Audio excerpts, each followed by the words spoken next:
here locally in the community. Make sure y'all go check out Kneecap Body by Jeremy Campbell.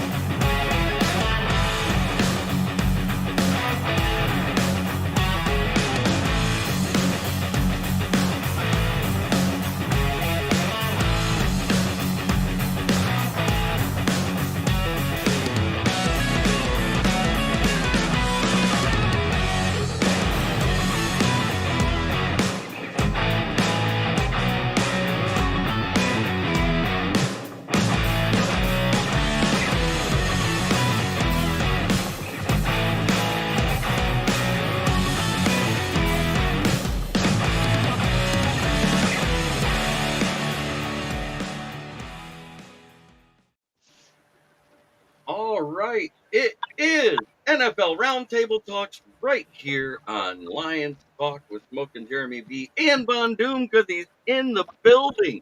So that being said, I'm going to go around and introduce our host and our guest. We got Von Doom. Boom, boom.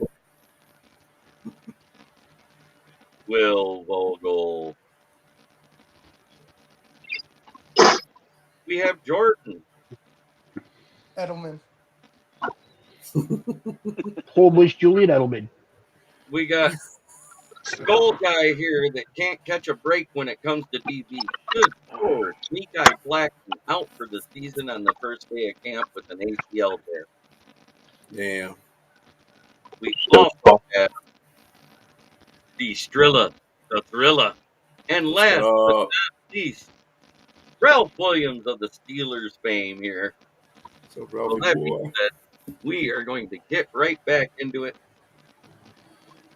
I am your host, Smoke and Jeremy B. The first thing we're going to talk about is the agent and the GM of the Packers and Love's agent got together and decided to protect Love.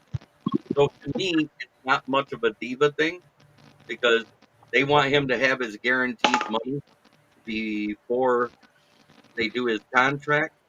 That being said, what do you think about that, Von Doom? Is it a diva thing? I don't think it becomes a diva thing unless it's not signed by Friday. What do you think? So, honestly, I don't think it's a diva thing unless it draws out through most of training camp or whatever this is now. It's smart on both sides. You don't want your quarterback hurt, and for him, he's got what, $14 million fully guaranteed after everything's taken out, his taxes, his agent comes out to a little over $7 million. Right. Why would he even risk it? But at the same time, we are talking about a guy with a data set of 1. That's all I got to say. But, Will, what do you think about it? I don't think it's a diva thing unless it's a holdout for a while, like we hear about it even next week or the week after. They're just doing what's best for their quarterback. So as long as it doesn't escalate into days past Friday, then it would become a diva thing. But I expect them to get a deal done sooner rather than later. All right. We got a few comments to get to. Orlando says holdouts everywhere. Trent Williams now. There's also CD Lamb. Micah Parsons did report to camp because it was not a contract issue, so I can't throw him into that bus. Haason Reddick. Haason Reddick for the Jets because he wants to rework his contract in the last year. There's a lot of them around the league. Mm-hmm. And James Burgess says, "Oh shit, Will and Jeremy in the same place at the same time? We're Von Doomed." Yeah, CD Lamb. CD Lamb. Ayuk actually showed up at camp now, so he's not holding out for this trade because he understands. He is holding in. But he's taking part of the ability in the team stuff too.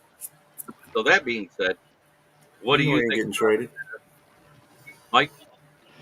I absolutely think it's a diva thing. He's looking at what everybody else was signing, in an NFC North, and I think the biggest thing is he looked what Caleb Williams just got as a rookie coming in and never even stepped foot on a field. then Jordan Love is the franchise, quarterback now of the Green Bay Packers. So he feels that if all these young 21-year-old kids can get it, he should be able to get it too. And he's going to sit there until he gets it. Well, the only reason why I don't think it's a diva thing, and I'm going to go to Jordan next, it's because he actually said he wanted to play. That's why he came to camp. But anyways, here's Jordan. Didn't even drag it. Just a second. There we go. Jordan Love needs because he struggled at the beginning of last year. I mean, I know he got hot at the end of the year, but I mean, he's still basically second year starting. Yeah. So he doesn't show his ass up. He was basically a rookie last year. Yeah. Show what he's worth. Okay. Yeah, I don't think he's worth like 40, 50 million yet. He's only had like 1 year. Well, neither did Trevor Lawrence, but he got it. So that's where I'm like, well, Jordan Love has already played better in 1 year than Trevor Lawrence. Trevor at least had 3 or 4 years starting. Jordan Love 1 year. Jordan Love did more his first year with lesser talent on his roster. But they're saying though that Jordan Love is expected to have the largest quarterback contract is what they're pushing for. That's because of the Trevor Lawrence contract. Yeah. Yeah, I think it's kind of crazy because the guy played 1 year. So I want a sane response here. What do you think, B?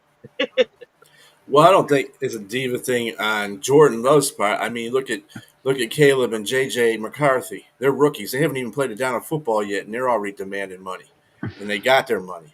So Jordan Love's already played a year. He's done pretty well for his year. He got him in the playoffs and everything, helped get him in the playoffs. So, I mean, he's not a bad quarterback, but I would not be paying him $280 million. Hell no. Nope. Ain't happening. That was a report out of Fansided. That was never reported by anybody of note from the Packers. So I took that with a grain of salt because almost all the stuff that comes out of Fansided is almost as fake as a $3 bill or Bill Clinton not having sexual relations with Monica Lewinsky. Well, I mean, it came from somewhere. Somebody leaked something. I mean, it's a number. That's all it is. It can be changed anytime. So you got to go with whatever number you got out there. There's no number that Green Bay was saying really anyway. There's no number. But he wants to get paid. So that's all there is to that. And now we're going to get Ralph's take. You're muted, Can't Ralph. hear you, Ralph. Heard you earlier. Still can't hear you. Not at all.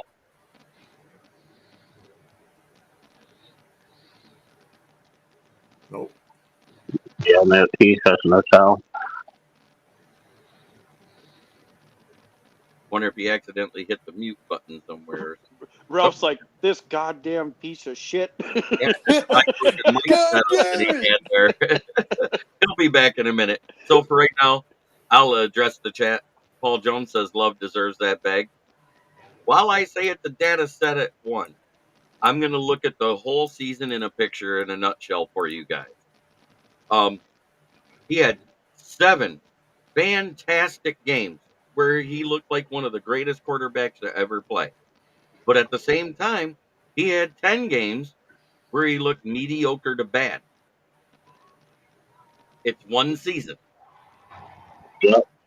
Just think about it. Tua Tagovailoa hasn't even got a contract yet, and he's had. Tua's going to get a huge contract, though. Watch. Yeah, he'll get a huge contract. I think they want to see another healthy season. You know what? I hate to disagree with you. I don't think he's going to get a big contract. I think he's going to get what the market values allowed. They don't like Tua. Miami's not saying that, but they don't like Tua. They don't. Yeah, they haven't liked Tua since they drafted him. They don't like him. I agree with Thriller. He gets one more concussion, he's done. Yeah, he's done for his career. Yeah, he's frail. You can't. What did the concussion protocol state that you can't have more than 5 concussions in a 2-year time frame, and he had 4. So one more, he's medically ineligible. He's done. Well, it's been a season without one. He had one last year. No, he was fully healthy last year. No, he played all 7 last year. No, he didn't play all 14 games. He did miss a game. No, he played. Okay. He played all 7 last year. He was there was only quarterbacks in the league that played all 17 games, and one was Jared Goff, the other was Jordan Love. Yeah, So I thought he was out under concussion protocol one game, but last maybe year, okay, my bad. I think he sprained his thumb or it was a calf strain, but he did at practice, and he didn't play a game. And Skylar Thompson started one. Hey, he's There's back! Ralph. All right, I'm back, guys. Woohoo, we got sound.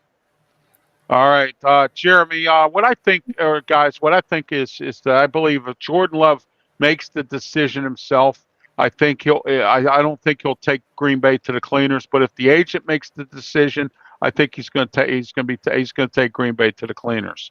So that's my thoughts on Jordan Love. But Paul Jones. But that's a small sample set, is what I'm getting at, of where he played great. You've got 10 games where you look meh, and then you got 7 games where you look great. But at the same time, at week 10 on, that was when Aaron Jones was healthy. And also the guy that was starting in place of David Bakhtiari got back healthy. So can you say that it was all Jordan Love? No. He got better because the team got better around him. It's a lot Right. like Well, if you put it in context, though, with Aaron Jones being out most of the first part of the season, Babe. it was on Jordan Love to guide that team, right. and they had a shaky start. So that tells you something about the quarterback play of Jordan Love. When you have Aaron Jones, back and doing his thing, then you have that complete team. I'm sure that would be the same for any quarterback that is usually on that level, like Jared Goff. If you take a weapon away from him, he ain't gonna be the same. Right. A lot of quarterbacks in this league are like that, and there's very few that can do it without having one or the other. So, yeah, I think Jordan Love is just he's all right quarterback. He did do good at the last 7 games of the I season, but just, I get Jeremy, let me say this. I hope that the fact that Green Bay doesn't do like the Giants did. They overpaid Jones. Seattle overpaid for Geno Smith. A lot of these guys were average quarterbacks or backups. I just hope that Green Bay doesn't fall into that trap. But at the same time, at 33 million now, when you're saying Geno Smith was overpaid and Baker Mayfield, then Baker Mayfield falls into that too, because he only had one good season, right? Right. Yeah. So, but that's going to be the median for starters from here on out. You watch, nobody's going to get paid less than 33 million after a rookie contract going forward. Nobody, if they're worth a darn. Yeah, And Here's they're Baker Mayfield's RJ, I contract want to to say the thank Steelers. you. And Smoking Dad has entered the chat. I got to do it, guys. I know Von Doom hates it.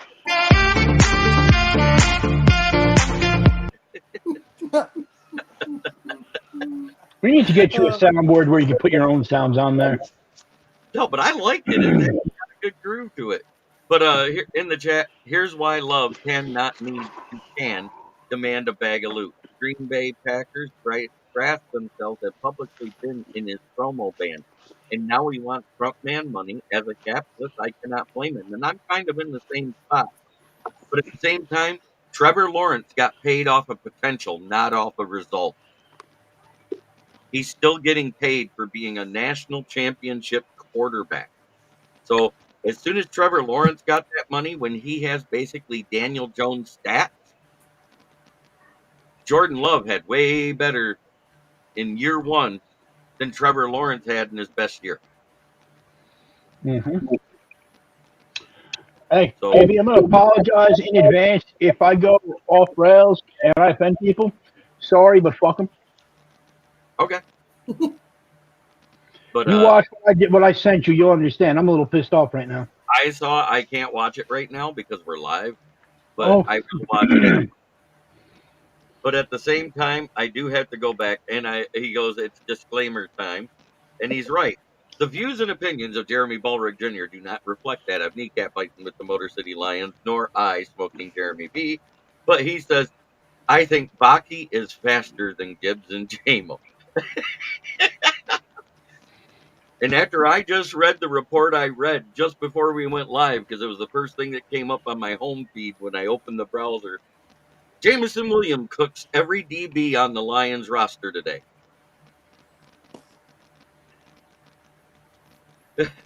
I love it. And I'm like going, wait, I don't think that's the case here. James had a good question. Okay. What was the? Let me go back and find it here. No, it just Oh, appeared. It's for your dad. oh. If it didn't have copyright infringement, I would use my own tracks. These here are free because they came with my stuff that I bought, so therefore it's licensed to me. So that being said, VD doesn't hate it. He got a similar song in the background of his OnlyFans. I'm a subscriber, I know. Well, if you're For actually your dad. subscribing, I need to raise my fucking rates. Damn. All right, Jay says hi to Ralph Williams, and he did have something in here in the chat that I got to announce here. I just been going so fast with the stuff, I couldn't get to the chat fast enough, and I apologize. Or actually, hello, JB, Von Doom, and everyone. I also enjoyed the show today, Ralph. And it's always good. He goes, yeah, copyright thingies. Yeah. I am one of those guys that already got a strike because of a co-host that was hosting my first draft party on here. I'm not getting a second one. So when it comes to that stuff, I watch what I do and how I do it very carefully. It's why I do the draft as a live draft reaction show. I don't show any video. I don't show any sound. I keep it out there because I don't need another strike for something like that. But don't you just have to say? Oh, I'm sorry. Nope, you can't say that while you're live. What was I going to say? I do not own the rights to this music. No, that only works on Facebook. Or as one boss I used to have calls it Fagbook. But anyways,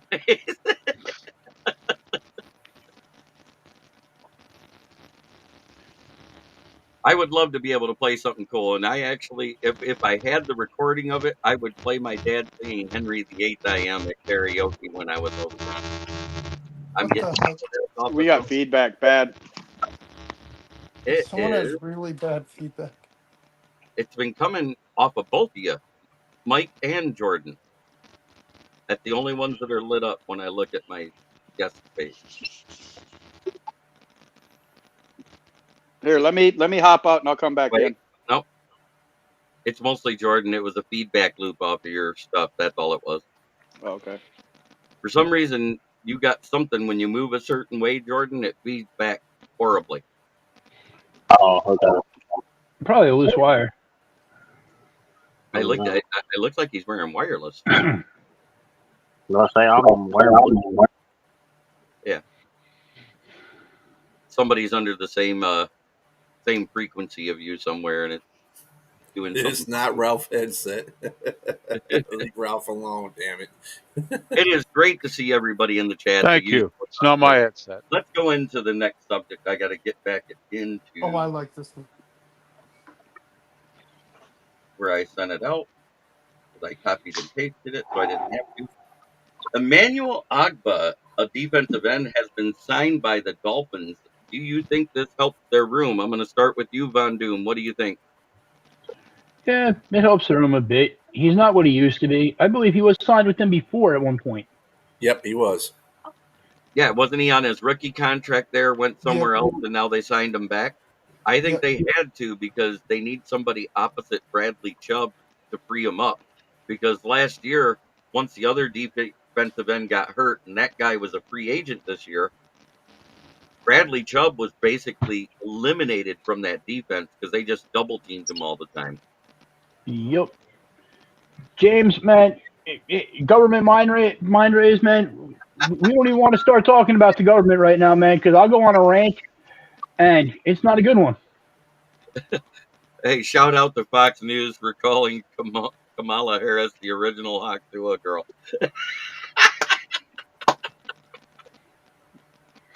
But yeah, man, have you seen what's been going on in D.C. all day? No, I have not. I have been at work. But Pro Will, Hamas riots, burning flags and shit. oh boy, yay.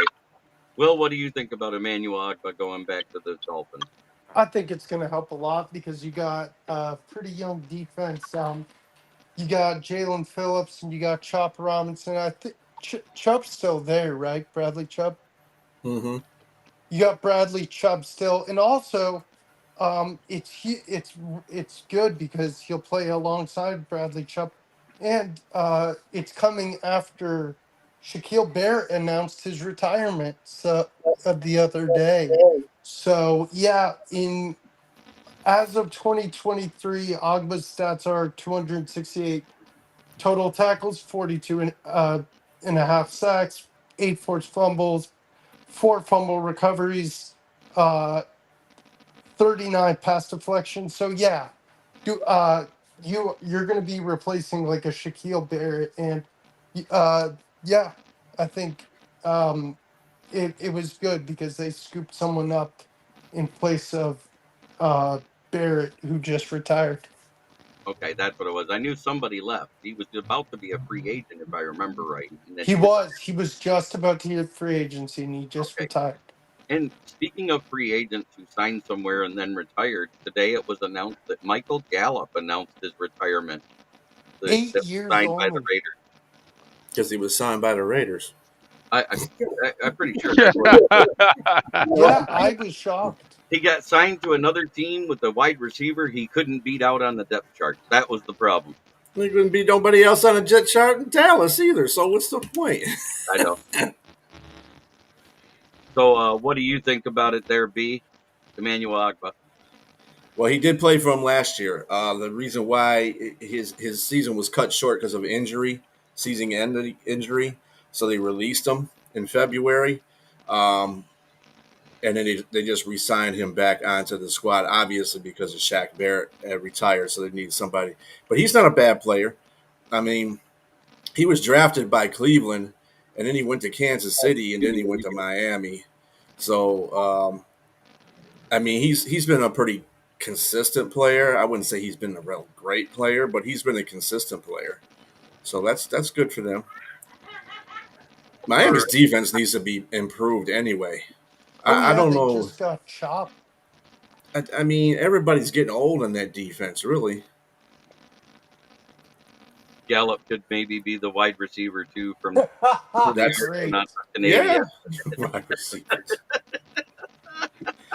That might be the only place he can be wide receiver one is in the Canadian Football League. +1 to James Burgess for bringing up Canadian Football League. There you go. All right, Jordan, what do you think about the situation there with Agba?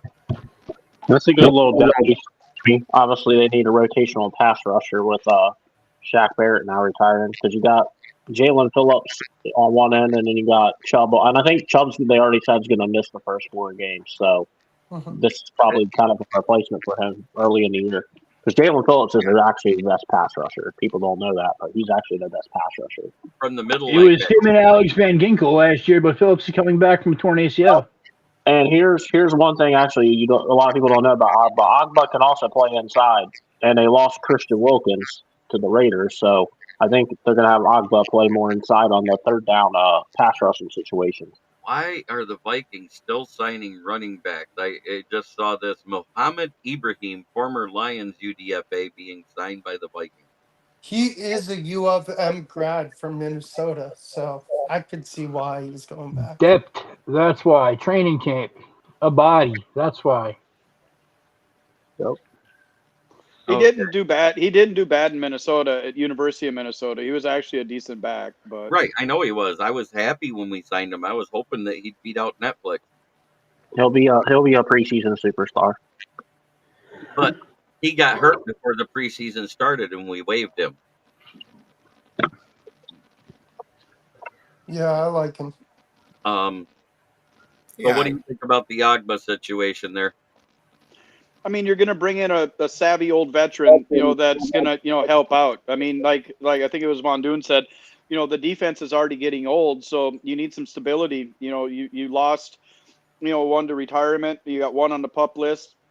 you got to have something, you know, in there that these young guys that are going to step up can mentor behind. So I think it's a smart move to, you know, bring them back. Right. Good job. All right, Ralph, what do you think about it? Well, it's another body, and you know, if he could play a few downs or whatever, that'll help the team out. You know, Miami's defense needs, you know, is an aging defense, of course, and they need, you know, to really get some younger guys moved in there and really get going because they're going to need to stop some of these teams this year, so the offense can score some points and they can start getting into some of these, you know, playoffs and whatnot. 100%. And I completely agree. They needed help on the defensive side of the ball. They don't have a crap load of cap room. As a matter of fact, 33% of the league right now is over the cap. And somebody asked if San Francisco can pay everybody. This year they can. Next year they can pay nobody. So if they're going to re-sign anybody, they need to do it this year while they're under the cap, because then they can work back to under the cap next year.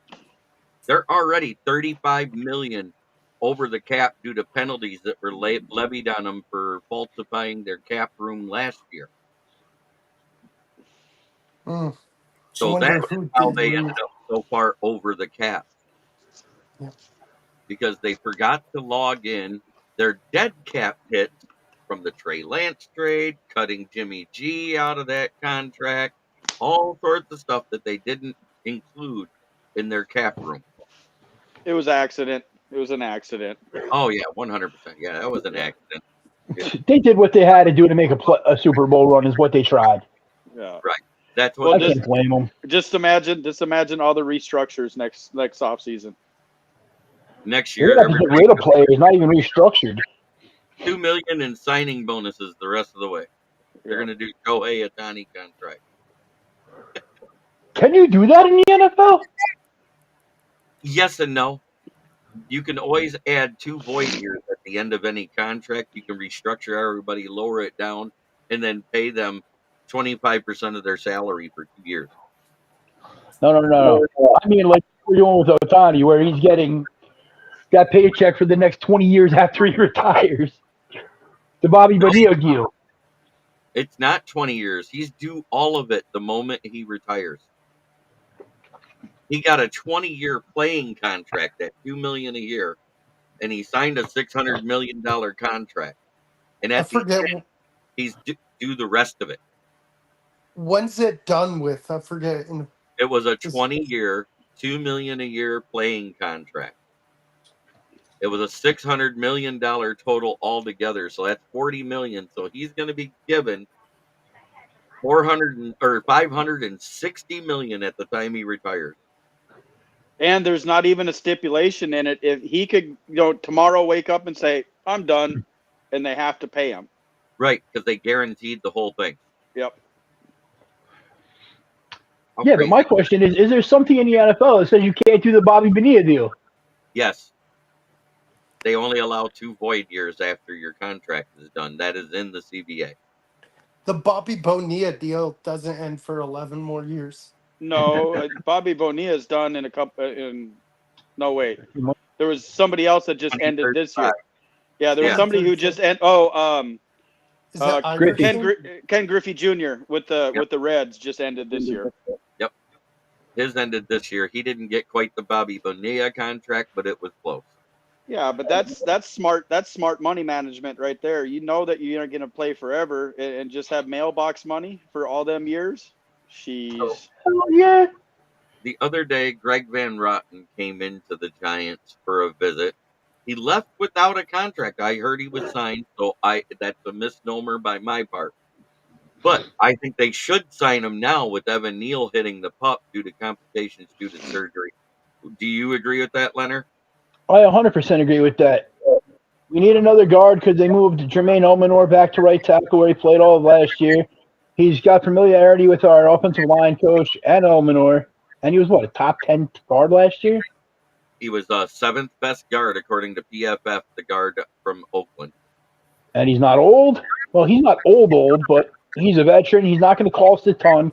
He can give us some depth for a year or two. And maybe he can knock some sense into Neal. If you don't sign him, I can think of 2 teams right now that could use him. Yeah, it's the Panthers and the Bears. We had him before. I know you had him before. You had him on his rookie contract, right? No, you had him for 2 years at 1.5 after his rookie contract was Yep. done. That's what it was. I just read it. Nobody wants to play for the Panthers, though. Will, come on. No one does. I know. Damn. So, what do you think about that? Should the Giants sign him? I'm going to start with you, B. I hate to be like this, there, Leonard, but I don't give a fuck. Sign them. I don't care. We don't play y'all, so I don't give a fuck. Sign them. Shit. You All need right. offensive line help. It's hard to get. So I mean, if you need some, sign them. Mike? Love how you started. I'm kind of in the same boat. I mean, he's Mr. Irrelevant to me. You know, I mean, if they want to sign him, sign him. He's going to fill a hole. You know, but you know he bounced around quite a bit, so he is getting older, and they need, like you said, they need all the help they can get. Shit, maybe they'll get like 4 more people in the stands. You know, and they'll have a total attendance of 1,500 then. Oh, Man, you do understand we sell way more tickets than you guys have in history, right? I doubt that. Every game that Minnesota's had since back in Randall Cunningham days has been sold out. So okay, I will defend it one way there for you, Mike. MetLife seats 80,000 people, and that has never been the case in Minnesota. 64,000, I think, is what. Yeah, so you can sell out and not reach them at 75% capacity. Yeah. Correct. Oh, I thought I'm sorry. I thought we were talking about, you know, Panthers. I didn't see who commented, so that's my fault. Oh, we're talking about Panthers. Shit, my local freaking high school First of sells all, more there's tickets only than they one do. team in New York anyway. Yeah, the Bills. Yeah. So New York Giants, that don't mean hey, it's New Jersey Giants. Yeah. It's like the New Jersey Jets. All right, Will, what do you think? Ooh, I think it is comment a on good that. I think they definitely should sign him because he's a veteran. He's been around the league for a few years. He's played on numerous teams. He's a journeyman around the NFL, so why not sign him? Ralph?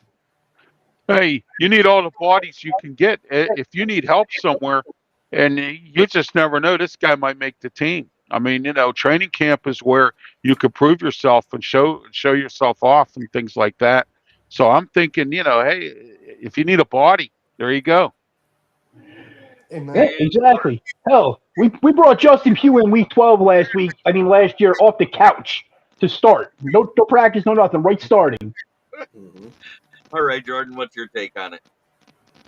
They definitely need a body because the Giants' offensive line's horrendous.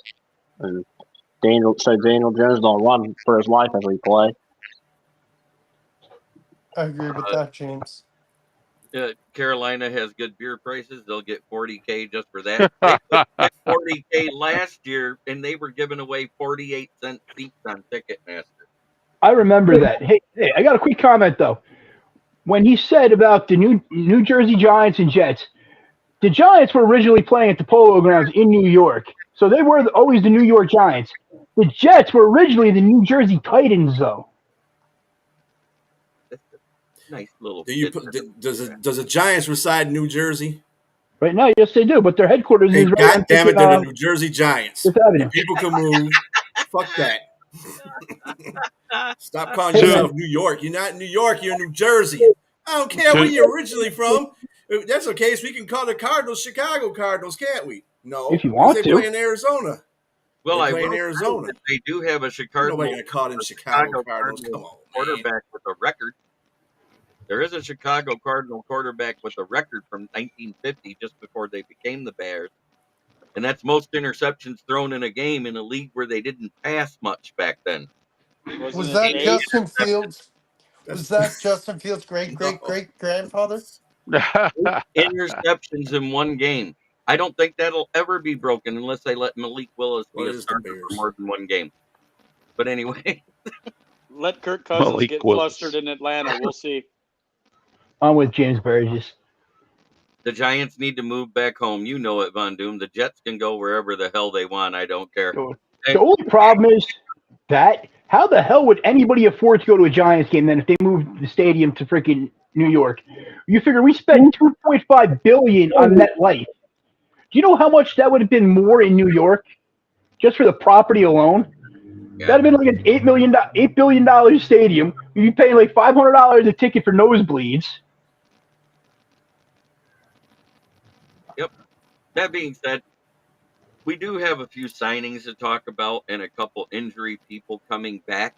The Lions did sign Ike Becker, who started 17 games for the Bills after their starting guard went down in week 2. And I say that because they played 2 postseason games and he started them too. I think it's great depth. I think it might be pushing somebody out that we thought would make the roster, because I've heard talks of Nitain Mutai and Coyote Awasika. Sorsdal actually started as a tackle in college, and right now, but Manu is back off of the pup list. Branch is off of the pup list, and Davenport is off of the pup list, surprisingly. So we got 3 guys returning to limited practice today as well. Don't worry, Davenport will be back on tomorrow. And yes, Orlando, they act like Jersey's Mexico, these pricks. That's funny as shit. +1 for Leonard.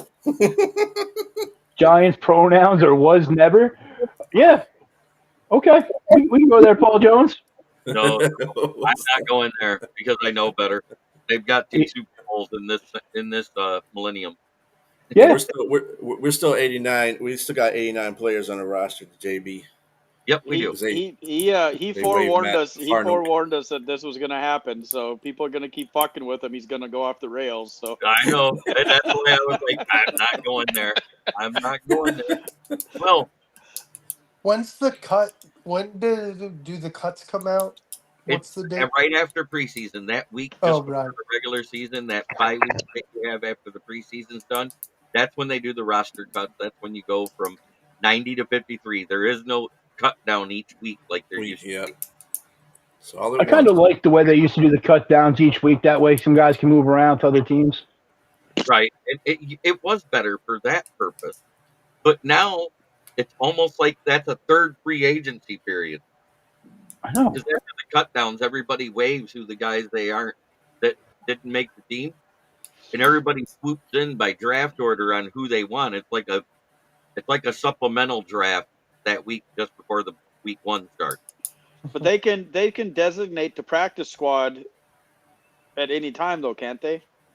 No, it's done in the cut week. It's all at the cut week? Okay. All at the cut week. And they have to return off your waivers to make your practice squad. I got you. And you basically are saying, okay, we're going to keep this signing. We're not keeping that signing, because you pick and choose who you want that comes back. Orlando, I heard they would be raising the roster limit by 2 if they had more games. I think they should raise it to a 60-man roster if they add 2 more games and shorten the preseason and everything else, because you're going to need more bodies because there'll be more injuries in the season. That makes sense. Beginning on day 1. Right. 60-man roster. It works. It works for everybody, actually, on that whole situation. It works for players that usually wouldn't be in that situation, that don't get looked at. They can actually make an impact. So that's good.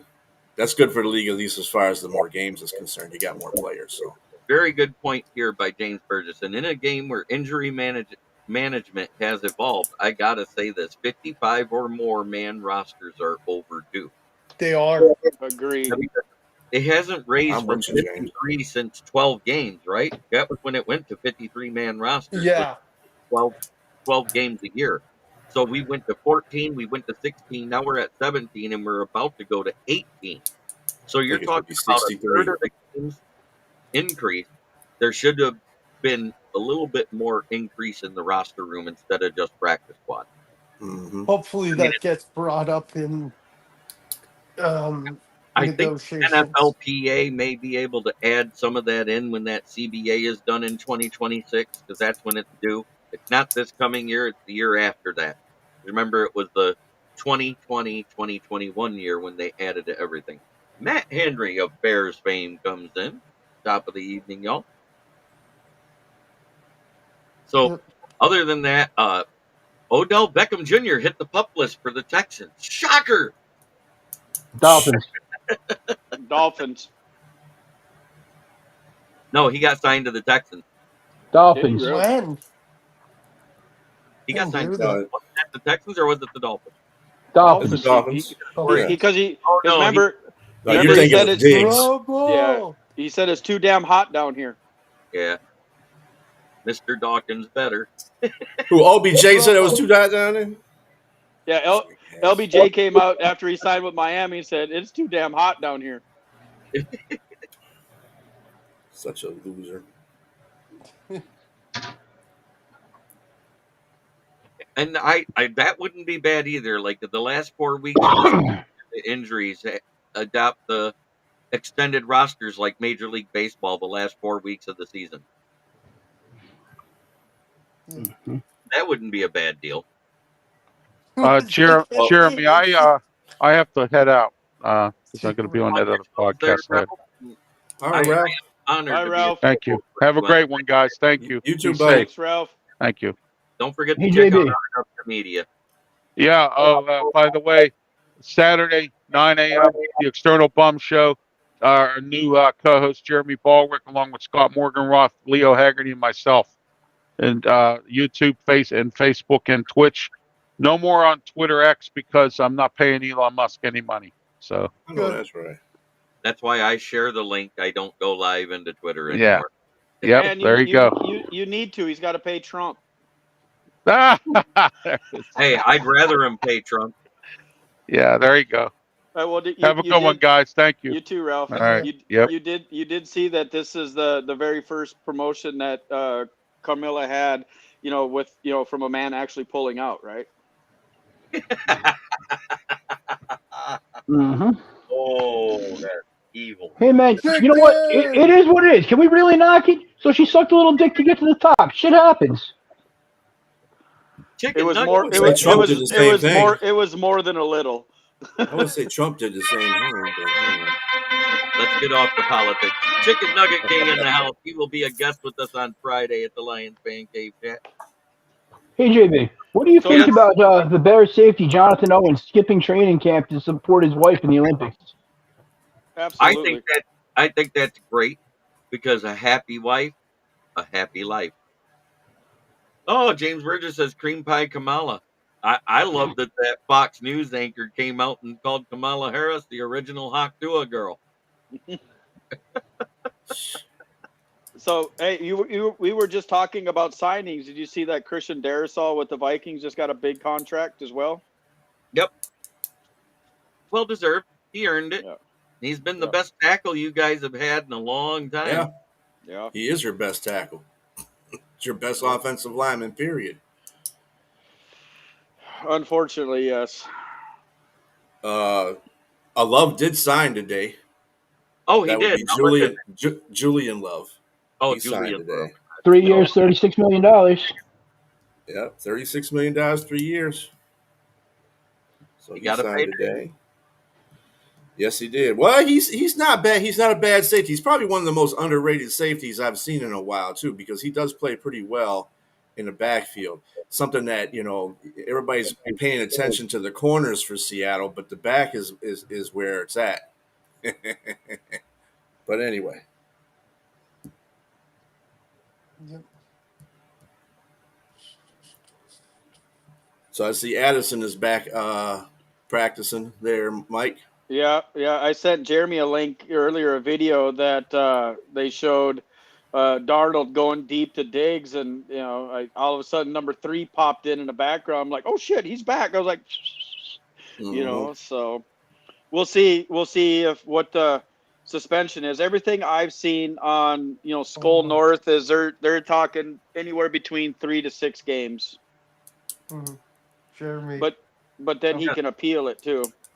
Orlando's comment. Oh, got VD and Kamala on OnlyFans. I like variety. Well, unfortunately, now I can't be friends with Orlando no more.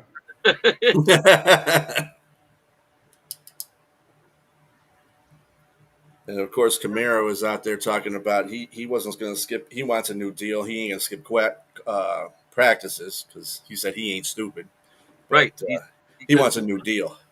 he doesn't want to miss out on the workout bonus, nor does he want to get fined. Everybody always forgets they get fined for missing camp. So Yep. it's not just, and it's your workout bonus you'd lose. Huh. This is Kind of, But kind of, interesting. Addison returned to camp today, guys. yeah. But Lamar Oh, also oh. returned from illness. Lamar returned from illness to participate in part of practice. Lamar obviously was on his time in a month, so he couldn't be there until yep, today. he was complaining. He said his mangina was swollen, is what I heard what the illness was. I wouldn't be surprised. Yes, JMO's trending in the right direction. It's coming together at the right time. Yep, it is 100%. That one. There it is.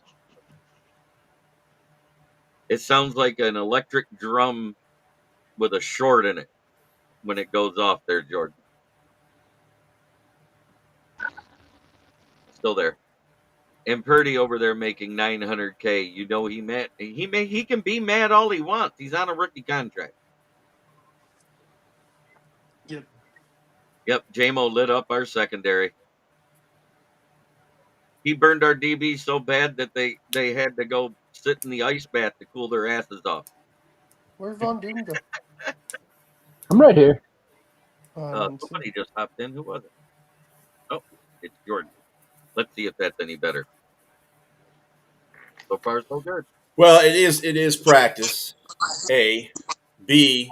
I watched that video. I can tell you right now, defensive backs need to get their communication skills together because there was no way a safety should have been playing that low on JMO. They were all playing shallow defense.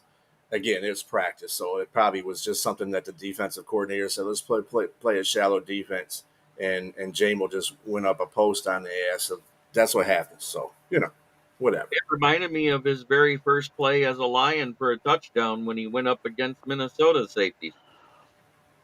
That's not saying much. I was gonna say. I mean, Yeah, late night with Jeremy B. This is the NFL Roundtable Talks. I just had to throw that little dig.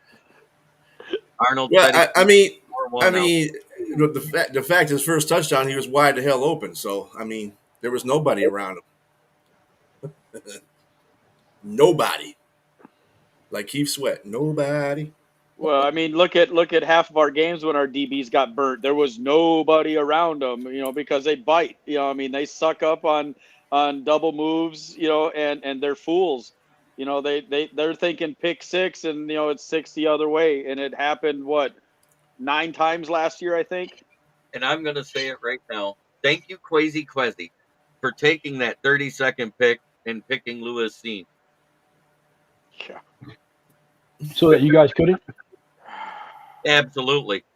Because that was who was rumored to be the pick. If we were picking at 32 that year with the Rams pick, it was rumored that we were taking Lewis Seen. Well, I mean, in all honesty, do you think things would have been different if he wouldn't have had the leg injury in London, his first game? No, because when he was healthy, he didn't do much better, and Josh Metellus took his starting job. True. I mean, Josh Metellus is going to be, phenomenal.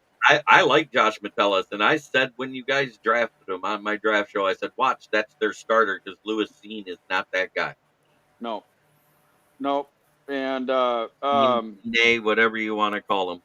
oh, I can't think of his name. Ivan Pace Jr. got named defensive captain. He's wearing the green dot this year as a second-year starter. And I'm hoping that trend from OTAs continues for our defense because Jack Campbell would earn the green dot at OTAs. And if that trend continues, he'll end up the mic. Yeah.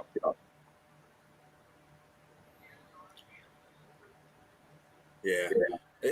I was reading all the comments about the whole JMO incident, and it's like, oh, this is why our cornerback's gotta have four or three better speed. Man, first of all, it's practice. Okay? Second of all, this ain't games. This isn't game. This is practice. Like Right. Iverson used to say, this is practice. A game. This is practice. So I'm not. That stuff is fun to look at. Okay, it gives JMO hops, but to me, all that shit don't mean nothing to me. Okay, when you do that in the game, that's what I want to see. I don't give a damn about this practice bullshit. Don't Yeah, Hey, training camp. I but don't at the hey, care. same time, if Goff is hitting him in stride now instead of throwing it to where he's got to track it down, What's up, Christina? yeah, Christina Payne, hand pink waving. Hey, everyone. Hello. Good to see you. She's another one of the transplants from Will's channel to watch us. We appreciate it. Yes. I Of agree. course. I agree with Thrilla. They're wandering around with marshmallows on their heads still, so this don't mean shit right now. Did you hear that those marshmallow hats are going to be able to be worn in I season now? saw Ain't nobody that. gonna wear that shit in a regular season. That is I not a think it'd be marshmallow great. hat. It looks Ain't like a nobody fucking gonna. penis. If somebody wears a marshmallow hat, they ass ain't going on the field. I'm telling you that right now. They ain't They're, going I they're on the think getting field. they're getting soap barred Take in your the punk locker ass room. on the bench. the only thing that the only people that should even consider wearing it, then hear me out, because of the Quarterbacks. cause when they clash together, it's offensive and defensive linemen. And Tua Tagovailoa. Well, Yeah, for practice and trainings, and yeah. Tua, 100% and Tua. Tua needs to wear two of them. Hot It still Tua. wouldn't help him. Yeah, so he could really be the hawk Tua. It's like I spit on his damn marshmallow head. Amen, Moonscar Blade. But it's good to Spit hear on because that thing. we weren't hearing this type of stuff out of JMO last year at the start of camp. We weren't hearing he was burning everybody. We were hearing he was being locked up. And I think that little bit of upper body strength he gained in the off season is helping him a lot from I think press because coverage. I don't think that either. I think it's just that he's got more game experience. That's why he knows more routes better. That's what they were saying too. His route running is a lot better, and his maturing process is a lot better too. All that wait and whisk, that's fine. Speed can't be speed. Natural born speed can't be manufactured. You got that. He's got that. So all he has to do is learn how to use it. That's all. He's good. Paul Shit, Jones. I got some HGH that will disagree with you on speed. I mean, hey, like I said, game speed is game speed. You have people out there in the combine. This is why it kills me about. Oh, he runs a 45. He ran that in the combine, but that's not game speed. Those are speeds and people just trying to get games. Trying to get a point. Differential. But who cares? I mean, that stuff is just combine stuff. Everybody makes a big deal about the most simplest shit, and then Yep. when it comes to games, when it comes to game time, that's what it counts. And all of a sudden they're surprised. Oh my God, he ran a 4.5. Dummy. No, that's not game speed. That's why, idiot. Well, and you also got to take into consideration when we're running these 40 speeds, they're out there in a speedo and a tank top. They don't have a helmet, they don't have full pads, they're not in cleats, they're in tennis shoes. Underwear Olympics. Yeah, Yeah. and so you drop a tenth, if not more, once you gear up. And some guys actually get slower at the underwear Olympics than they do with the pads on. We've seen it. Yep. Look at Amon-Ra St. Brown. He does not look like a 4-5 guy out there. Yeah. No, 100%. no, he doesn't. Yeah. But I mean, that dude's fast as shit. No question about it. Oh, yeah. I And mean, and you got to understand this too. A lot of practice and stuff like that has to do with knowing where, like especially with defenses, knowing where players are at or where you have to be at. Like if you're playing man or if you're playing zone, those are things that you got to realize too. People have different takeoffs from different positions on the field. Speed isn't everything, and until like JMO can run a post all day and kill 95% of the corners in this league. So that's nothing. So to say that the Lions' defensive backs are slow, you're saying that's every other team's defensive backs because there's like 3 or 4 wide receivers that can beat coverage like that. We already know Tyreek Hill is one of them. JMO's the other one. What's Justin Jefferson's speed, Mike? like 4.4, I think. So he's a little slower. than JMO But and you know, Tyreek Hill. But the only good he's a thing good that route comes, runner, though. yeah, that's what I'm saying. He's like got pristine routes, but he also, it's hard to say. I mean, I think he's gotten faster the last 2 years that he's been in the league, but he's only been tracked down, I think 4 times, caught from behind. The rest of the time, I mean, he's gone. But that's because, like you said, the route running. I mean, he has clean Mhm. breaks, and if he's hitting stride, you're not going to catch him because he's already steamrolling, down the middle of the field. So And And it's true. Chicken Nugget King 586, I gotta say thank you for saying something about Sun God. I want to ask a question, to everybody, real quick. Um, do you think that there's going to be a penalty against him because what he said in receivers Well, about his Yep. injury? I actually looked up the thing. It'll be a fine to the team, yeah, is all it'll be, and maybe a loss of like a 7th round pick. That's it. They can't really do anything else than that because but it depends on if he actually reported it to the medical staff who reports it to the team. If he didn't report it and he played through it, it's on him. There's no Oh, penalty whatsoever. So that's what's under investigation. They're finding out if there's any paperwork from week 4 that says that he was complaining about his oblique. I If think he that's the way it happened. I don't think he said anything about his injury to the right, medical he just staff. admitted that he did it. You know what I Yeah, mean? And I think that's what it was. And that's the same with the foot injury that he incurred in week 8. He said he played the rest of the season with a steel plate in the bottom of his cleat. We didn't know anything about that till the receiver show either. that just shows heart that he wanted to play. If he felt that he was good enough to not disclose it, then I don't think he should be, fined. The Lions shouldn't be fined. It's it's basically your personal recognizance if you want to, say, hey, I'm hurt. Or, he knows his body better than anybody else, better than the trainers, better than the coach, better than anybody else. He might have just thought it was a little tweak and he could have played. And I what do agree. you can't see? You can't even say that though, because what if that's a concussion? Then what happens? And he hides the Yeah, I mean, concussion. No, concussions are called in from upstairs. on the field. Yeah, that's not, you can't get around concussions. They watch for that. You don't. I mean, it ain't. I- I'm gonna leave it at that. If the It's the dude was, if the guy thought he was fine to play, he was fine to play. He shouldn't have had to report it. If he came off the field and he was hurt, the trainers looked at him. Yes, then he had to disclose it. If it was in his own body, let it ride. Let him do what he does. And Paul Jones. this will be the first and only time I stick up for the Lions. So y'all might want to screenshot this, take it with for whatever. All right.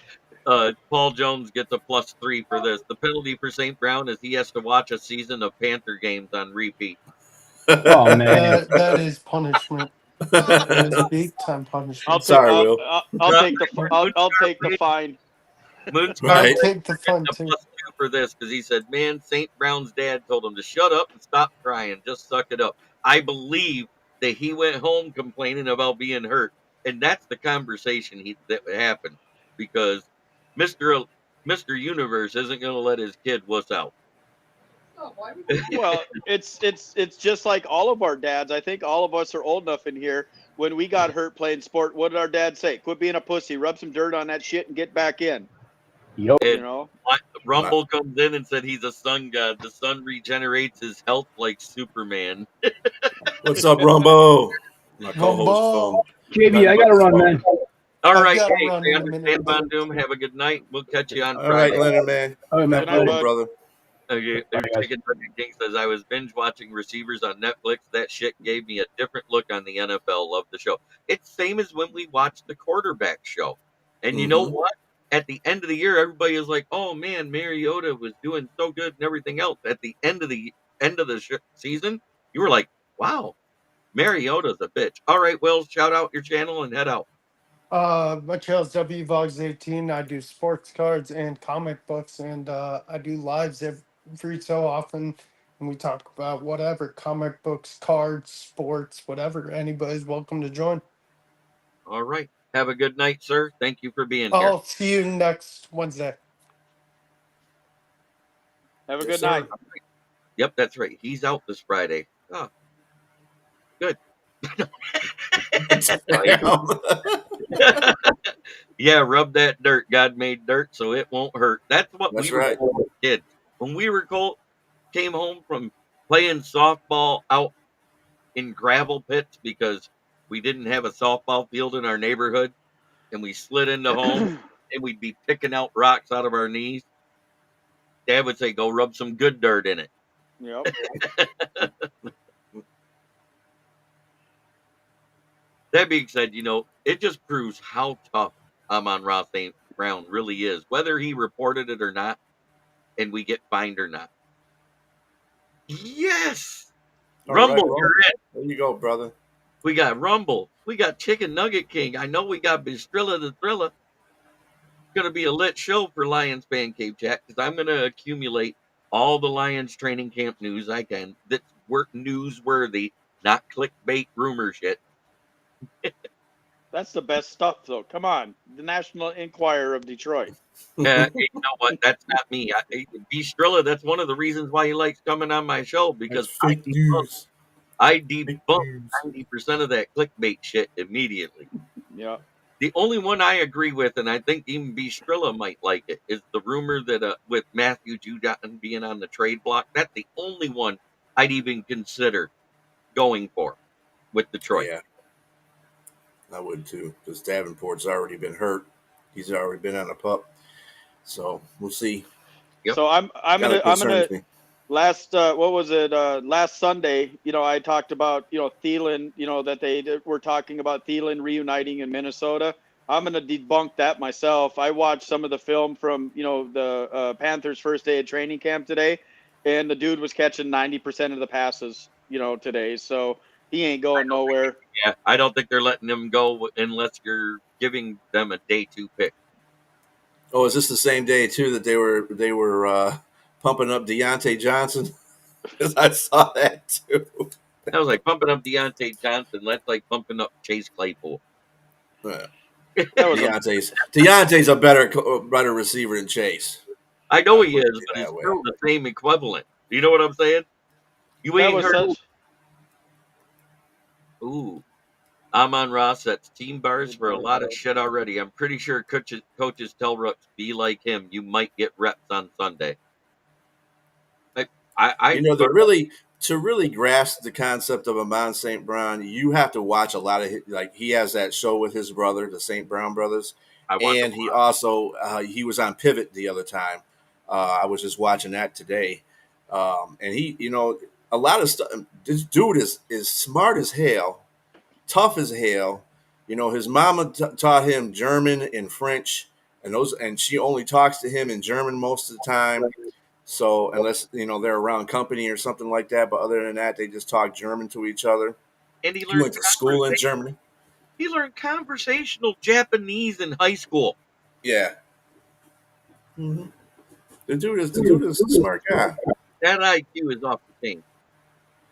Chase who? I know, Jamar Chase. Yeah, that's the good Chase when we talk about Yeah, Chase. that's the best Chase. And he's going to be needing to get paid. Will they have the money for it next year with Joe Burrow making $55 million a year? Anyone who can speak German has And and French French ass. has Yeah, it. Jawohl, Kommandant. damn Skippy run. Ich spreche Duschen. ein bisschen Deutsch. Yeah, I mean, after a couple beers, I have a hard time pronouncing Heineken, so I'm doing good. I actually said I speak a little German. That's what that is. A little German. A Guten little. Morgen. That's all you know. No, I already actually said a sentence already. Come on. Oh, okay. Jawohl, Kommandant. I was like that with French too. But Bonjour, comment allez-vous? there you go. Beer. Yes, everybody can say beer in German because it sounds the same as it does in American. Love it. I mean, I think beer is pretty much universal anywhere you go. There's only like 1 or 2 countries that don't call it beer out of the 180 countries worldwide. And that would be the 2 countries I won't visit. Right. James Bridges says, yeah, Saint is a fucking gift. 4th fucking round gets more ridiculous each game. Und geht There you nach go. ein Krugel, bitte. You gotta make me Google Translate this shit. No shit, right? I'm sitting here.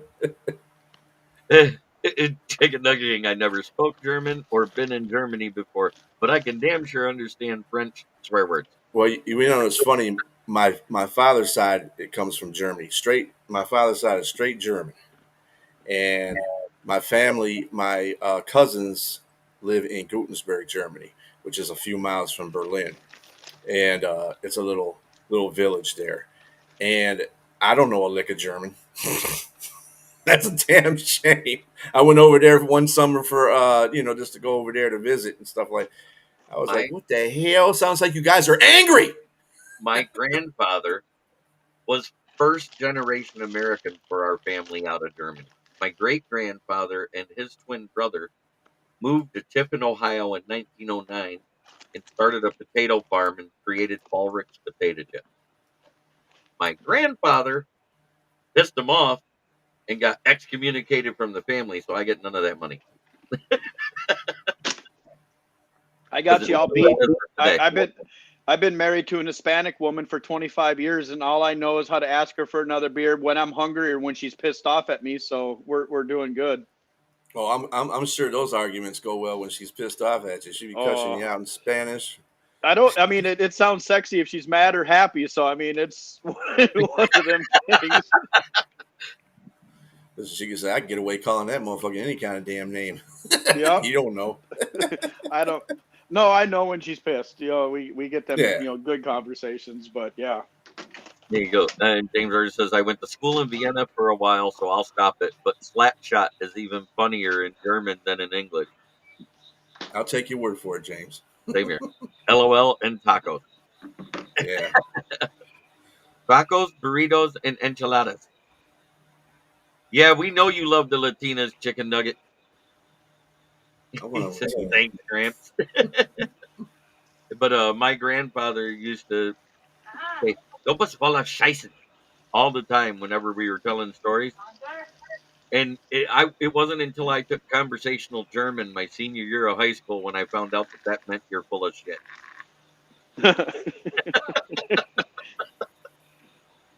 Love Grandpa. Spicy. I can say karate and 10 other Chinese I words. think I heard your wife in the background there, Mike. Yeah, she's taking my Rottweiler's potty, and one ain't listening, so she's getting on him. I had to get out of there before she said something that would have got me banned from the show. So We're not on Roku. I don't ban Yeah. people for saying stuff like that right now. This is the Yeah, freedom of speech version. this is the potty mouth version, yeah.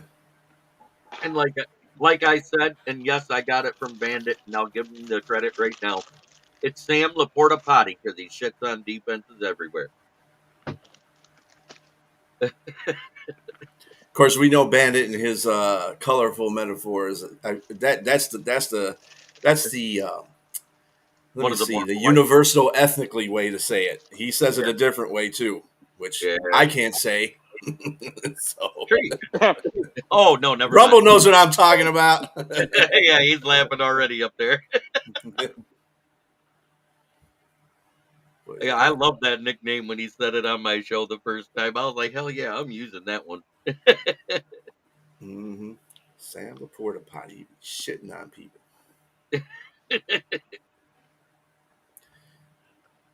Well, hour and 8 minutes in, the comments are slowing down unless they're remarking on what we are. So I'm looking forward to more about camp tomorrow. And B, I want to thank you. I want to thank Mike. I want to thank Jordan. I want to thank Von Doom, of course. Ralph Williams. Will, you guys have been great. Thank you for joining. It has been a pleasure. Yes, Speaking of sir. Sam Laporta, I see absolutely. him going off this season. Yeah, because if JMO's doing better, Sam Laporta will be open more. And that's what we all need to root for as Lions fans. Mm-hmm. We need to root for everybody to improve. DPJ being on the pup list is concerning, but that opens the door for Antoine Green to show more of what he can do this preseason. Uh, Ty Traquan Smith was on that outside looking in, him and Derice Fontaine, on making that wide receiver 6 spot if we carry 6 of them. And I don't think we do, because I don't think we've carried 6 wide receivers that played on the field at the same time all last season. I'm surprised, JB, that you didn't share that thing that you had given me on the chat Which about one was the injuries, the NFI list. Because we got 2 corners and 2 wide receivers on it. I talked about it. I just didn't touch on it. But go ahead, give your piece. I hate the fact that our vets are out, but that's going to let Rakestraw have more reps here in preseason, in off season with Well, training I'm camp. not worried about NFIs like right now. Anyway, a lot of these are just like people being sick. I think JMO got sick today. Actually, he got sick, and after practice, he had got sick or something like that, and started throwing up. So he might might not show up tomorrow. I don't know, but he got sick today. That's because his ass ain't done shit all off season, and he came out and ran just like we did when we went to 2-a-days. In high They school, probably took everything out of him to go that post route. Oh God! Oh. He's been sucked. He burned everybody. He did his 4 or 5 plays, and all of a sudden he goes, "Ooh, I shouldn't have ate those hard And boiled." that could be the reason why he That's did it. that too, because Carlton Davis and Amik Robinson weren't out there, 2 veteran players. So you got to think about that. You probably have Enos out there and Arnold out there playing 1 and 2. You know what I'm saying? So You know what I'm talking about when I talked about the hard boiled eggs. Let's go back. That's a movie reference. Oh yeah, that was the replacements. Yeah, when the center sat there and ate 2 dozen hard boiled eggs before he took the field. It was a body good. Halfway through the second quarter, he looks at everybody. Barfing I don't feel so good.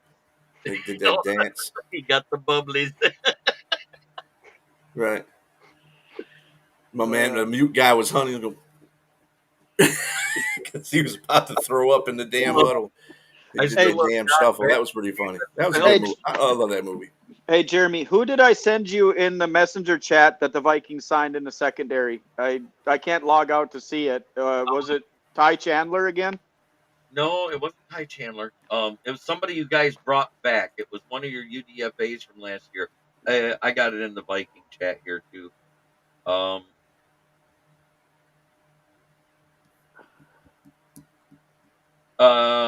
Let's see. Read significant gap space in 2025. Blah blah blah blah blah. No, that's not the one. I'm trying to find it too because I just saw that. Yeah. Duke Shelley. Yeah. Okay. Yeah. Man.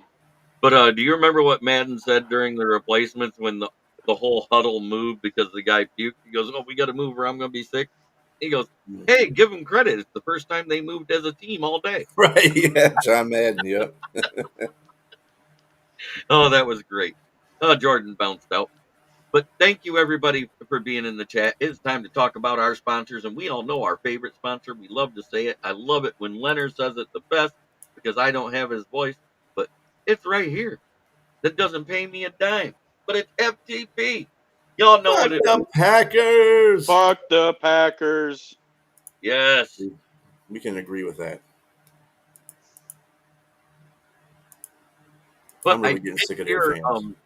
Some ownership papers were drawn up, and they are hanging in the Green Bay boardroom, and it says Soldier Field.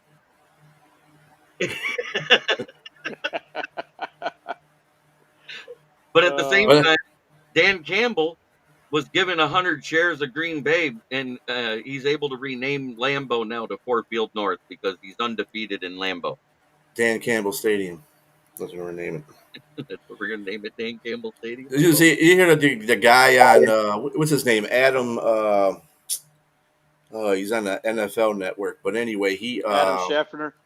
The one that was making all the predictions, and he predicted Chicago to go 12-5 and sweep the Lions. I said, dude, you should get fired because that's just bullshit right there. You high, they need to drug test you. You taking drugs, you need to be fired. I was just gonna say, I was gonna say he needs to share his plug's number because we all need the same shit he's on. And then they got the Lions going 10-6. I'm like, really? I mean, 10-7, really? Okay. here's my honest prediction. I know we've talked about this before. It comes in threes, and y'all know this. You've been in the NFC long enough. The Lions are going to reign on the NFC. You guys are going to go 14-4 or 14 and you're going to win 14 games, hands down. It's going to happen. Adam Rank, that's who it is. Yeah, You he's know, ranked and already. Green Bay is going to win 12. Chicago is going to win 5, and Minnesota is going to be a 500 team. And win 5. I am being generous on 5. Adam Rank, that dude is lost in the sauce. Hello. Yep, he is. What's up, Joel? Yeah, and just so you all know, Joel was my date last Thursday. What? Hey Jeremy. So Yeah. since you speak German, I want to introduce you to my German family. So that's Panzer. Nice. And I have another one. His name is Kaiser, and he's out in the living room. Cool. Panzer after the tank, huh? Yeah, Panzer and Kaiser. So, but hey, they're Vikings fans too, so you gotta give them a little credit. Yes, you should have named them Viking names. They're German dogs. I had to stick with the German theme, So James Burgess comes in and reminds me of another sponsor I have yet to speak of. If I'm plastered and roll over a parking block or 5 because I was overserved and I'm near the 600 block of Ashton, where do I get good tires at a great price with quality service? Sure. That would be right here in the corner. James, hilarious. Elstrand, Traverse, and West Atherton Road, 602 West Atherton Road. What city, you ask?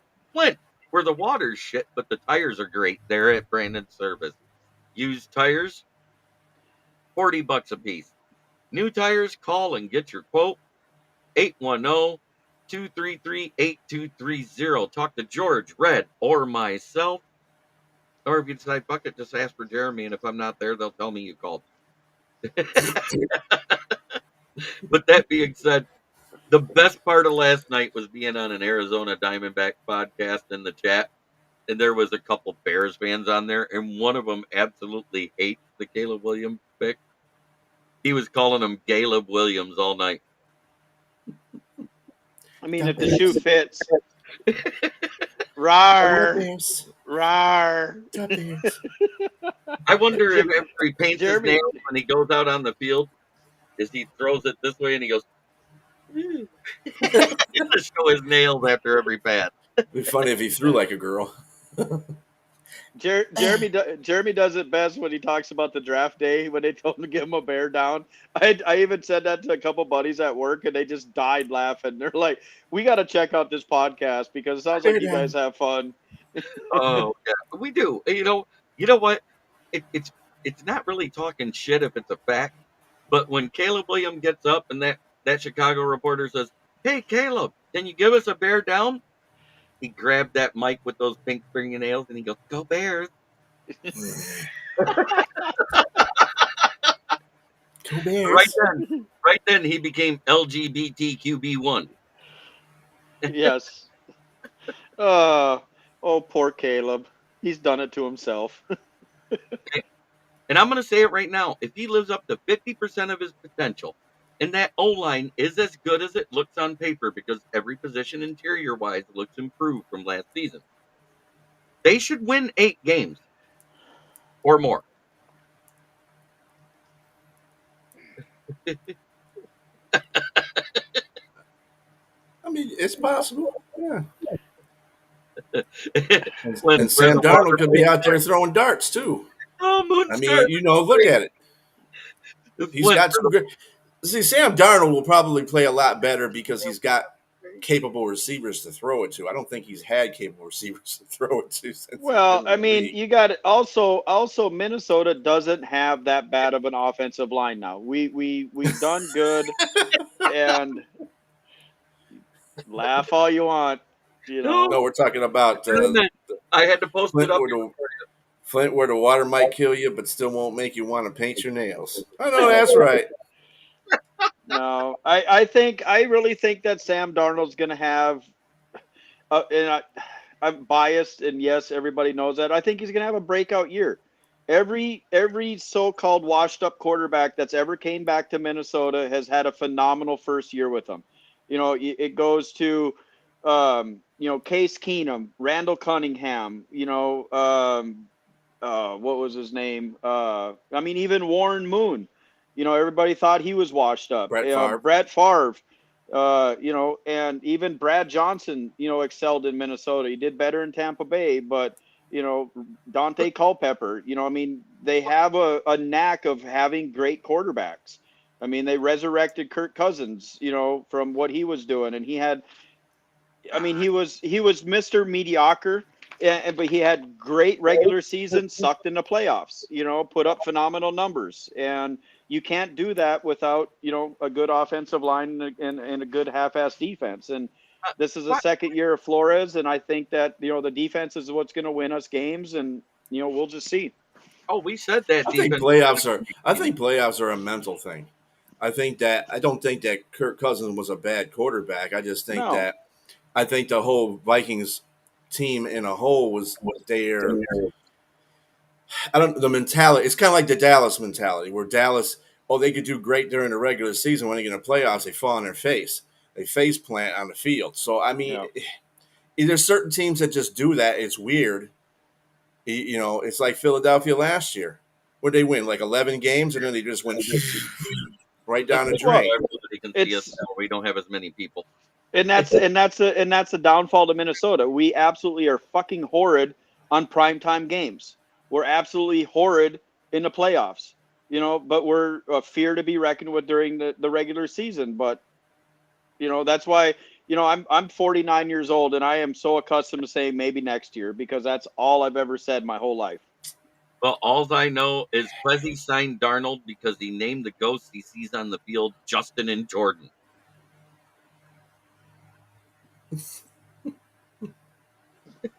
Well, it is funny. Look at you. You smiled at that one. That's funny. No. And What can every we do? now and then, maybe they'll line up juxtaposition-wise, and the pass will get completed to the actual person. Yeah. I am actually going to Minneapolis to see the Vikings and Texans game. A bunch of us from here are actually going up there to watch it. So this will be my first time actually being at US Bank Stadium. I've been to the Metrodome for Twins and Vikings games there probably 100 times. So I'm pretty excited. We're Vikings side, 30-yard line, 46 rows up. Or 36 rows up. So we have some pretty decent seats. Hey, and Well, Moonstar, gonna be you're a tough absolutely game. right. If Darnold plays against a fatty, matty, patty defense every week, he will win MVP. You want to know who I feel sorry for in the NFL, even though he's rich and he's getting paid? Is Darius Slay. He leaves Detroit to go to Philly, re-signs his contract. They bring him in as an assistant. He's like, okay, I can accept that. Halfway through the season, that fat fuck became his DC again. He had to say, God damn it, I can't get away from this fat bastard. And couldn't do stuff with him there either. They were talking about that whole situation with Philadelphia. You guys got a new offensive coordinator and a new defensive coordinator again. This is why I don't understand why people pick teams to do something. Just because your roster might be stacked doesn't mean it's going to all click, because you have a whole new thing you got to do from what you did last year and in the year before. Consistency in coaching is what teams need. They don't understand that. Remember back in the day, you couldn't get rid of any of these damn coaches. Now it's like every coach, they do one good season, they're a head coach. The fuck? Well, it's like look at Belichick. I'm sorry, Jeremy, I didn't mean to interrupt you. Yep. Look at Belichick. He absolutely was fucking horrible in Cleveland. Goes to New England and has a dynasty, but he kept everybody in place. McDaniels was with him how long? Until the very end.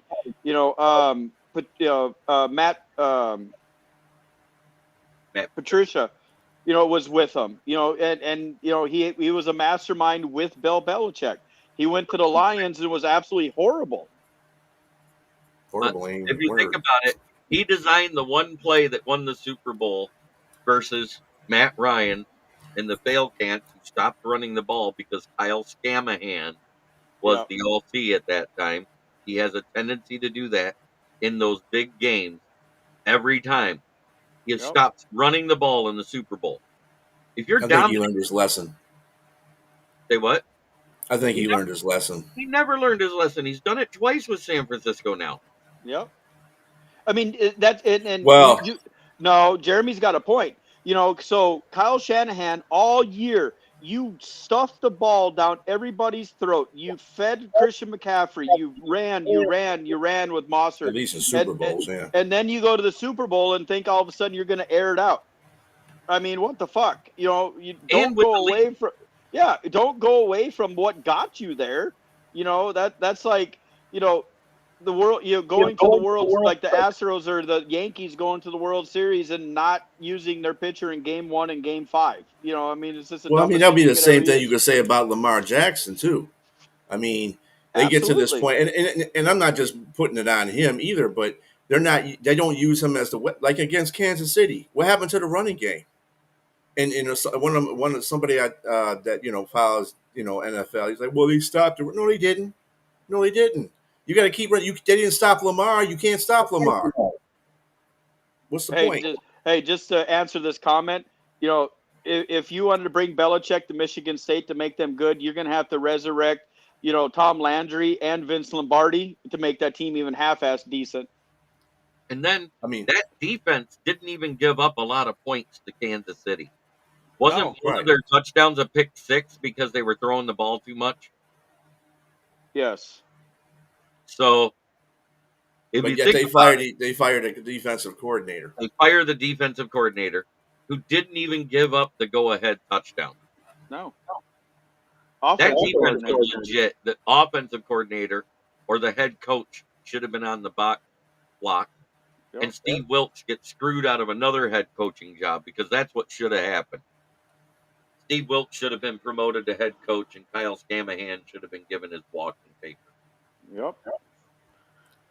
Well, and that goes back to it. I'm a firm believer that it's all about the ratings. That you want to air it out, you want to have explosive offenses, and everybody gets away from that because they want to run and gun and try to put up as much points as you can. I would be happy to watch a good defensive Super Bowl where the score is 21-14. I would be good with that. Oh, Yeah, everybody gets caught up in that kind of stuff too. I think. at the same time, Kyle Scamahan beat two teams because they did the exact same thing to him to get there. The Packers were dominating and winning in the first half and because stop running the ball. and they stopped running the ball, and then Jordan Love, trying to win the game, threw the worst pass of his entire career. That was because the camera angle was perfect when he threw that ball. It was right behind him, and the guy's wide open straight down the field, and he throws it across his body to the other threw a side duck. with three defenders with a Well, duck. that's because he talked to Brett Favre fucking 45 minutes before the game. Yeah. Or Aaron Rodgers, either one of them, because they can't seem Yeah. to beat San Francisco. So, And Yeah. why did we stop running the ball? Gibbs fumbled. yeah, They had just scored a field goal. We get the ball back. Gibbs fumbles. They get a touchdown. We get the ball back. Can't get anything going because we went pass because they were close. Tried to make that pass on fourth down to Josh Reynolds. And I don't care if he has a guy draped on his back. I don't care if he had to be on his knees praying to God he catches the ball. When it hits you in the hands before you hit the ground, you better catch it because you were Mr. Clutch for half a year doing that. Man, well, he ain't here no more. I'm gonna have to bring my wife on here one of these days because she's heard me say it so many times. Watching every game I ever watch in the NFL, you have a ball hit you in the hands, you got one fucking job, and that's to catch it. And with the $400 super stick gloves that you have that they're showing receivers catching it with two fingers, there's absolutely no excuse that you should drop that ball. Exactly. You get a game check every game. For every drop ball that you do that hits you dead in the hands, you should get deducted, and your quarterback should get that money. Right. Like if you were throwing 5 targets and you dropped 2 of them and it hit you in the hands, and I mean legit drops. Guess what? That's 40% of your pay gone. Absolutely. Because you want to know what was crazy? When the game was out of reach, when we were down by 10 points, Josh Reynolds makes a catch that he never should have made between 3 defenders. Jumps right up, snatches it out of the air. It was nowhere near him. I mean, he's done And some toe lines. I'm sitting there going, how the hell did he make that catch and miss the ones that hit him in the hand? He's done some toe line swag too, catching balls in the end zone. I mean, he's got the hands for it. I don't understand why he dropped both. I don't know if it's the pressure. And like I said, I didn't realize this either until I watched the Super Bowl when he was in there with Goff. He dropped 2 passes, two crucial passes. One was in the Super one Bowl. was a first down and one was a touchdown in the back of the Yeah. end zone, and it hit him dead in the hands. Then that's the second time he screwed Goff over. So it might be the chance to say, bye, Josh. Everybody saw that. They're like, oh, hell no, dog. You got to go somewhere with that shit. And Moonstar, I agree. Monty should have been on that first play of the second half and not Gibbs. But at the same time, if you look at the transition, Gibbs never really got it under control. It was kind of a bad transition. Well, it was a good play by the defensive lineman too. I mean, he came in there and did poke it out. And Jameer did say he learned from that experience because he did hold the ball out a little bit, and he does, and that's what the defensive line was saying because they were spying that the whole game. He was kind of holding the ball kind of loose. So that's when they went in for the punch. Now they're going to do that, obviously, when the momentum is going in their favor. And if Jameer's not expecting it, obviously it's going to make the whole game change around it. Hold on to the ball. That's all you got to do. Moonstar, I will say, Stafford throwing a 10-yard pass at 100 miles an hour that broke Megatron's hand, yes, I give him a pass on that one because that's a different story. If you physically break a receiver's hands, you're throwing it way too damn hard for a short pass. And you remember, Stafford did that until year 10 of his career. He didn't develop touch until 2020. Well, I mean, we could bring Donald Driver and Greg Jennings on here and ask them about the balls they had to catch from Brett Favre from 10 yards too. But in their prime, they didn't drop them. Well, Rod Smith from John Elway. Elway used to throw them finger breaking throws too. Them dudes were just built different, man. I mean, all of them. Jesus Christ. All of them QBs, when you got Pat to that 8 to 10 year, it lit up. Hey, I don't have to throw it that hard that far. And it helped their receivers is what I'm getting at. All of them realized 8 to 10 years in, wow, if I throw it hard every time, it's harder for them to catch it. I'm not saying it's an excuse, but if you literally break someone's hands, you're throwing it way too fucking hard. Well, it's like Sterling Sharp came out and said that he purposely got calluses on his hands because it lessened the impact of the ball he had to catch from Brett Favre. Right. And he would always ask him, back shoulder, front shoulder. Don't throw it where I got to catch it with my hands. Let my body absorb some of it, because it was just too much for him. Because I remember Stafford was a pitcher in college too. That was one of his multifaceted. Him and Sammy Kershaw. He was that's why they're so good friends. Clayton Kershaw. Yeah, when Kershaw was pitching, Stafford was catching though. Seriously, in baseball. Yeah. They had pictures of him in catcher's gear. Yeah. So, but they were the best of friends, and I'm still gonna say it. Kelly Stafford coming out live and saying what she said about the backup quarterback, she's ratchet for that. I haven't listened to Kelly anymore. You're right, but I think that Sean McVay and the Rams should have came out and gave clarity about the whole Bennett thing from day one. No, I ain't talking about that. What did we hear now? You didn't hear what Kelly said on a podcast that she was on with another woman? She tricked Matt into being in a relationship with her because she wanted to have a more one-on-one monogamous relationship with him. And he said he wasn't ready. So after the football game, she takes the backup quarterback home and spends the weekend with him. Oh yeah, she'd be out. Bow chicka wow wow style. Yeah, no, she'd be out. And Matt See ya. literally gets in her car Monday morning before they go to class and goes, "What are you doing with him?" Now the bad Yeah, part she opens her mouth about that too much. That's a character thing for Stafford. You know what I'm is saying? not And you like, can't be just airing your dirty laundry like that. That's just dumb. yeah, and it was in college. I get it, but that's ratchet to do stuff like that because not only was it his backup quarterback, it was his roommate. His quarterback stayed in the same room in college. I mean, regardless if it was in college or pros, it doesn't make a difference. That's still important to his character. I mean, he went and married a woman and had 4 kids with her. I mean, if that But was she, to me, but she, if that was me, I'd be like, "Fuck you, bitch, bye."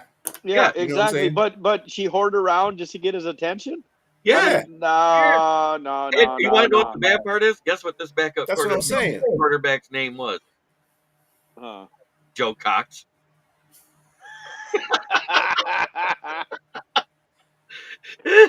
Oh Jesus.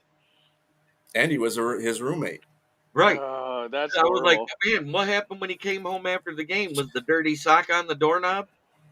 Oh, Jesus Christ. She said, "I'm gonna go.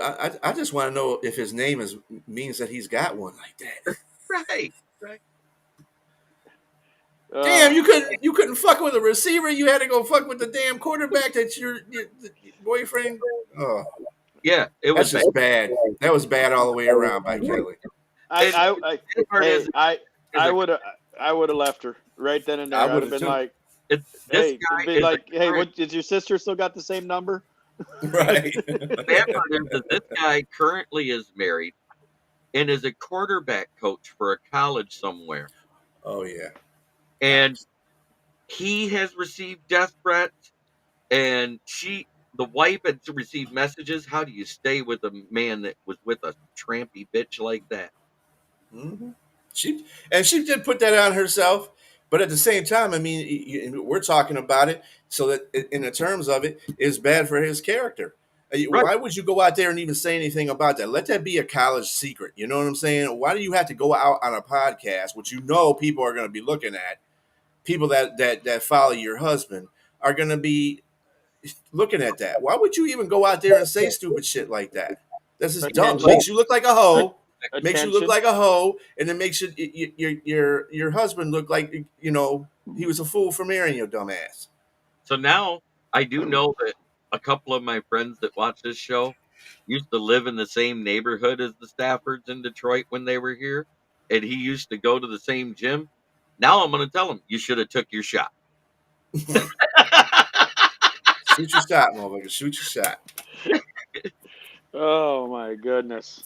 No, it's just a Well, 2-letter word. yeah. I mean, golly, that's some hoe ass shit.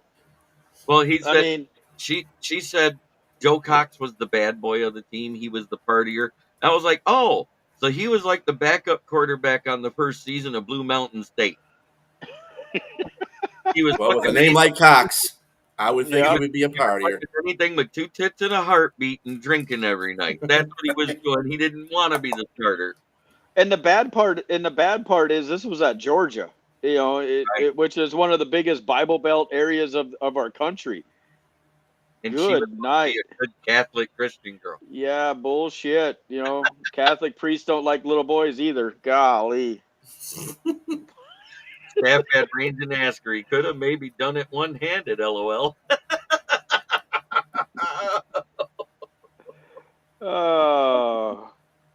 Well, I mean, the ramifications of what she said, I kind of wonder what's happening in their church because I know they're both religious people, and Aren't they both it, Catholic? they're That's why both they have Catholic. 5 kids. Yes, they're both Catholic. So I couldn't imagine what if the priest saw that, what's going on with the congregation and the And you clergy. already know they did. You Right. know they did. Oh, And you can also say to the fact that how is that's a lot of awkwardness in a home front, right? I mean, you Yeah, get home and your wife had done spilled this bullshit that you weren't supposed to. It was supposed to be something that just happened in college. Leave it alone. We cool. Now you're What going to sit happened out there and say it on a podcast. what so happened in college here's the worst part about this, and you guys know that anything on the internet doesn't disappear. You've got 4 kids. Imagine, growing up, you're in high school, you piss off somebody in high school, and they looked something up on your mom and find this and come back and start showing everybody what her mom said about, what she did with her dad. Look at the ramifications this is going to have in 10 years. right? Mm-hmm. Because right now all their kids are like what 8 and under, I believe it is. Yeah, yeah. So So here in about 5 years, when the oldest one becomes a teenager, gonna go to that youngest one that's only a year old and go, our mom's a slut. No, it'll be your mom is a slut. She your might be mom 60 years old, but she's a slut. I have to ask yeah. one question though. Isn't the oldest kid got brown hair? I don't know. I don't know. I don't even pay attention to that. Hey, Right, all those poor repressed religious girls down there in Pecan Valley, they just wanted a different kind of nut. Boonscar gets a +5. That's badass. hey, I mean, you can't be, feel bad for Kelly. I mean, she just wanted some cocks. Well, it must not have been that good if she went back to Matt. So Well, he literally she was got she was just chasing a bag. She's trying to get that good rookie contract. mhm. he literally got into her Maybe. car while she was getting her books out of her room. She came Yeah, out you can't. in the passenger seat, and he says, "You shouldn't be with him. He's not a good guy. That's what he said. Yeah. You should be with me." And she said, "Okay." Behold the power of pussy. Amen. You want to know what I say? That pussy must be exactly what Eddie Murphy described when he wasn't married on Raw.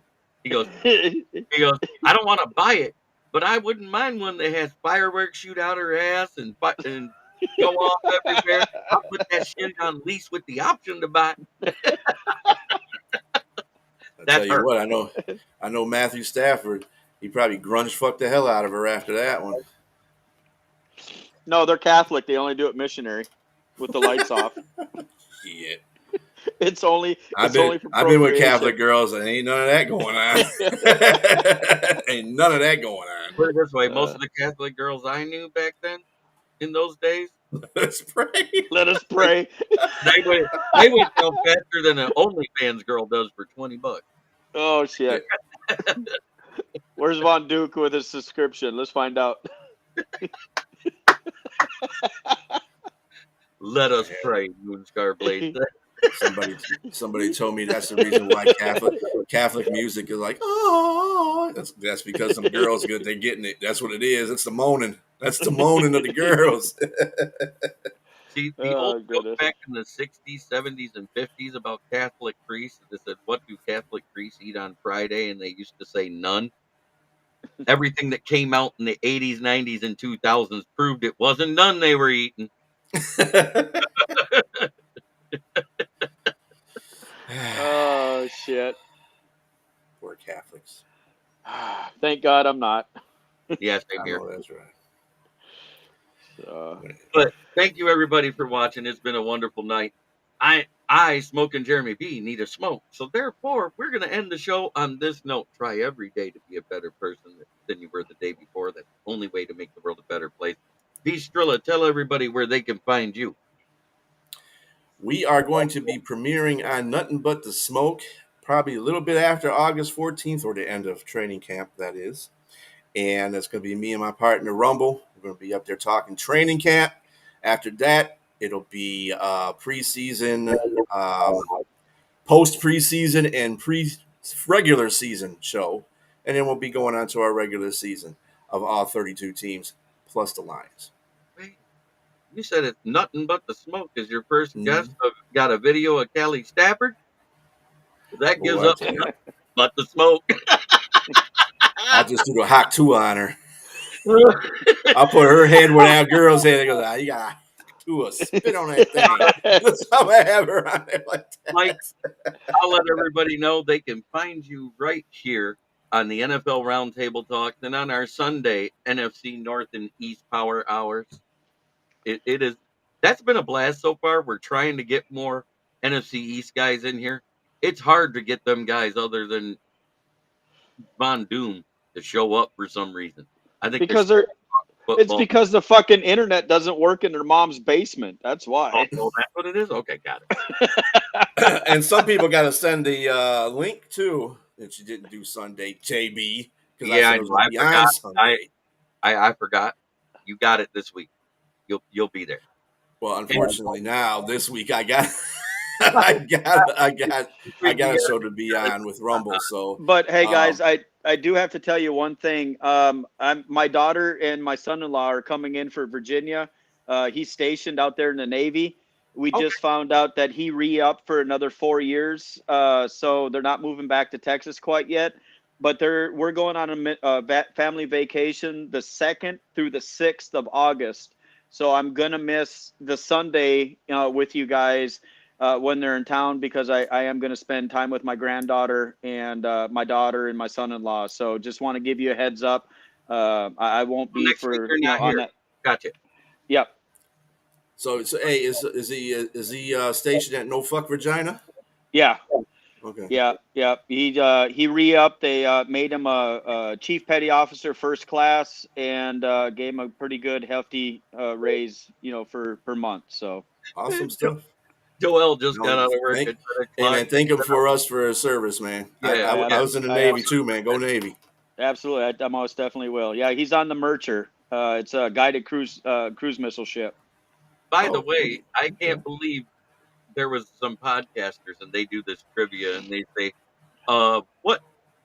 which 5 NFL teams have the closest Division One schools next to them? And they're naming off the right ones, Cleveland, it's Akron Zips, and then this one, and then that one.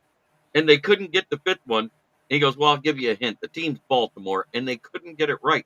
It's Navy Midshipman is closest to Baltimore. That's Division One. Yep. Duh. Yep. So, well, guys, it's been an absolute pleasure as always. My sides hurt from laughing. Jeremy, you put on a great show. We greatly appreciate you doing this. And letting us come in and have a good time. Like I said before, and I'll say it again. This is awesome. Break from reality. It takes away from the stress at work, the stress at home, and allows us to talk shit with the guys and boast our teams and talk shit about everybody else's. Hey, and that's what it's about, and it's really, we really don't talk shit because we talk kind of facts. I mean, it's just like the only great quarterback that Chicago's ever had was developed by Detroit as a backup, Eric Kramer. Well, don't take away from running the gun and pistol Rodney Pete. Hey, he was all right when he left us. Hey, Philly. he married well. He married well. I tell you. Yeah. Holly Robinson. Yeah. He married well. Still with her. Can't take that away from him. Joel says I was laughing so hard I was crying on my drive home. Well, I mean, after the first hour, it's comedy hour. So Yeah. That's what happens. Once the news stuff is done, like I said, I only try to pick 3 topics so we can have fun afterwards. It takes about an hour to get through all the news when you got 6, 7 guys on here. But then that's when the show becomes fun. Rodney broke a lot. Yep. But have a great night, everybody. You as well, sir. Enjoy your smoke.